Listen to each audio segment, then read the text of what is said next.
Thank you for stopping by Luxuriously Poor. I hope you're having a blessed day. And I want to say that I started this channel because my son was so insistent that I could be helpful to other people. I really cooked unusual things and I really got by very cheaply on things. I didn't buy this kind of stuff. I saw what was coming. And I saw the problems that we were headed for at the grocery store. I talked about it all the time and how much people were going to be hurting. And I see the thousands upon thousands of dollars of food that people are buying that's just a waste of money.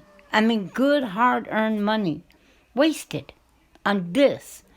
All this stuff that you see here is not necessary at all. You may like it, you may want it, but it is not a necessity. But it is a necessity for you to have money in your pocket for an emergency if something goes wrong, or you have a problem, or you have a lost job, you lose your job, your car breaks down. That is going to be a necessity, but none of this is. Most of this stuff, this is mostly chemicals that ends up making you sick in the end, in the long run, if you eat it long enough. It really does. It's a waste of money.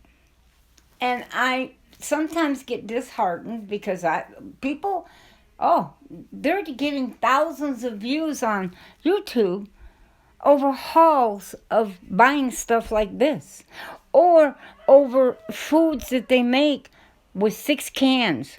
Let's mix this, and this, and voila, there's dinner. Not just open 6 cans and throw it together. Or let's just buy the stovetop stuffing and you can make this delicious junk here. Well, all of that costs a lot of money. And of course, they're making it back in what they're doing, but I think that's dishonest. That's not helping anybody. It's not helping the people. It's not helping their families because it's not good, healthy food.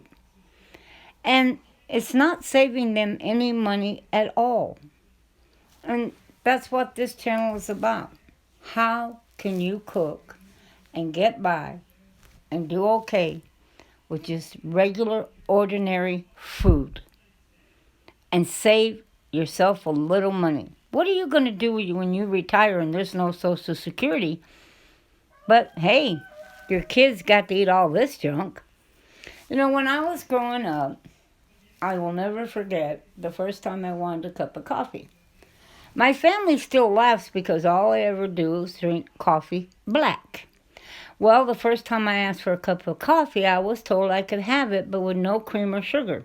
Well, I had never tasted it, so I went ahead and poured myself a little bit, took a drink, and put it back. I did not want coffee. But see, the smell, that smell of that coffee brewed in the morning smelled so good, and it was my job to make the coffee, and it was a real big temptation. I don't buy this steamer stuff either. You're paying a high price for what? To throw something in a steamer? No, this is microwavable. But anyhow, a couple months passed by, and the coffee just kept smelling so good. So I tried it again, and my mother looked at me and said, remember, no sugar, no milk. See, we didn't have creamer. We used real milk. And my mother would buy 1 pound of sugar and expect it to last for all eternity. Because we didn't eat sugar. We didn't put sugar in anything other than 1 spoon was allowed in oatmeal. That was it. This is a shame that they do this to seafood. Put that horrible, disgusting artificial coating on it. It's a shame. Seafood that's supposed to be good for you is now no longer good for you when you buy that. But anyhow, I now drink coffee black. I can't stand it any other way. Now, we were never given snacks before dinner. That was considered something that would destroy your dinner. My mother used to tell me when we would say something about fruits or apples, she would say, do you not understand that the apple and the oranges of today are not as good for you at all as the apples and oranges that she ate or even that my grandmother ate. It's hybrid stuff. The vitamin and nutrition is not there for the price you're paying. My mother wouldn't buy it. Now, on occasion, she would buy some bananas and a jar of peanut butter, and we were allowed a little bit of peanut butter on one piece of bread mashed with bananas. That was something we were allowed, not very often, but sometimes. We never had pancakes because there's no way my mother was going to give this to us. And she never made pancakes. It's just not something she would make. Now, I do make them once every couple of months or so, but I use real maple syrup. I don't use this nonsense, and I make my own ranch. I don't store that nonsense because something that can sit on a shelf in a bottle like that, what's in it? Nothing real, I wouldn't think, but I don't know. But pancakes, you don't need to buy this. Get the family together, go into the kitchen on a Saturday, buy a bag of organic flour. Mix up some pancake mix, a big, huge batch of it. Make pancake after pancake, wrap them up, seal them, put them in the freezer. And when the kids want pancakes during the week, voila, they got a much healthier version.